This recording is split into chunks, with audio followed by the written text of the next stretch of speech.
Well, popular video game turned TV hit The Last of Us returns for its second season this week. The show on streaming platform Max goes back to a post-apocalyptic world with many new faces and characters. And I was lucky enough, I got the chance to catch up with two of its biggest stars, Bella Ramsey and Kaitlyn Dever. Now, many of you might recognise Kaitlyn Dever from Apple Cider Vinegar. And a warning, our younger viewers, there are a couple of pretty scary scenes in this interview. This is where we live. And what's that? The fence. What's inside? People. What's outside?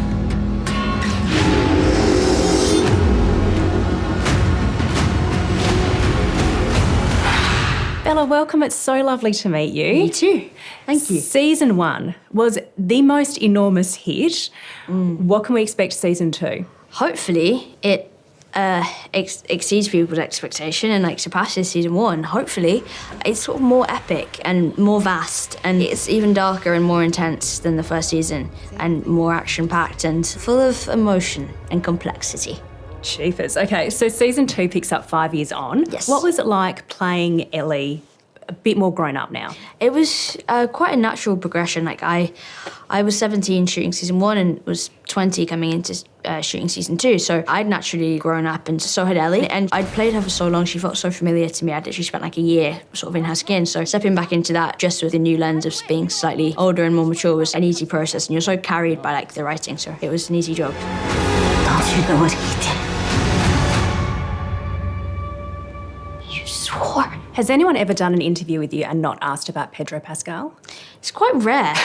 Most people do, but I can see why. I want to ask about the connection that your character has with Joel, but also the connection in real life that you have with Pedro. Because I only read recently that you only met when you were shooting, right? Yeah, we did. We were quite shy of each other to start with. I think we both felt the pressure of the whole show basically riding on this relationship. But by the end of season 1, we were basically inseparable and bonded at the hip. How do you go then when you have scenes when the tension is high, shall we say? Yes, it's not very comfortable. It's not nice, being cold to someone who you love so much in real life. And then there are certain scenes where he's angry, and there's scenes that is funnier because I know him so well. And when you see someone that you know really well be angry, and it you shouldn't laugh, but it is a bit funny. That's what happens, and which is really bad because then we're doing a scene together, and he's doing really good acting, and I'm just really trying hard to keep it together. So yeah, it sort of goes both ways. Knowing each other so well and having such good rapport it makes it harder in a way to be cold with each other, but in a way, it just makes it funnier. What do you find the most challenging thing about your role? It's quite physically challenging, which is a challenge that I really enjoy. The adrenaline rush of it is amazing. Doing stunts and getting to push yourself physically in a really safe environment is really exciting and really challenging. It's more the repetition of it that's the challenge. It just is exhausting on your body, and but I have a great time. It doesn't matter if you have a code like me. There are just some things everyone agrees are just. Welcome to News Breakfast, Kaitlyn. Thank you. Your lack of Australian accent probably will throw me throughout this entire chat. You've had such a long connection with The Last of Us. Can you tell me about that? Yeah, The Last of Us about 10 years ago was gonna potentially be made into a movie, and I met with Neil Druckmann, the game creator, a couple of times to talk about the role of Ellie.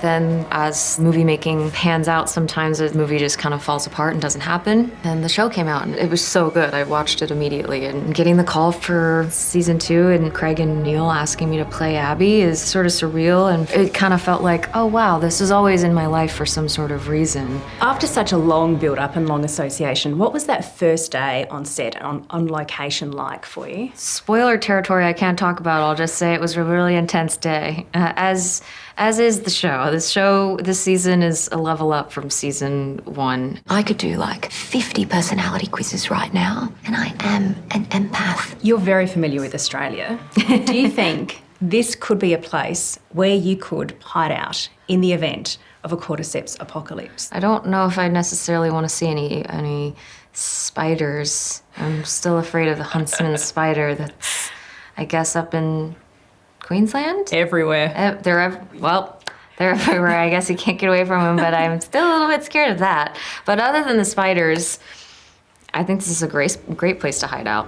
By the time the sun comes up tomorrow, there's a very good chance you'll be dead. Now, a few people could have the first-hand experience to be able to answer this question. Which is the most terrifying villain to face? A white giant or a cordyceps-infected person? Oh, cordyceps.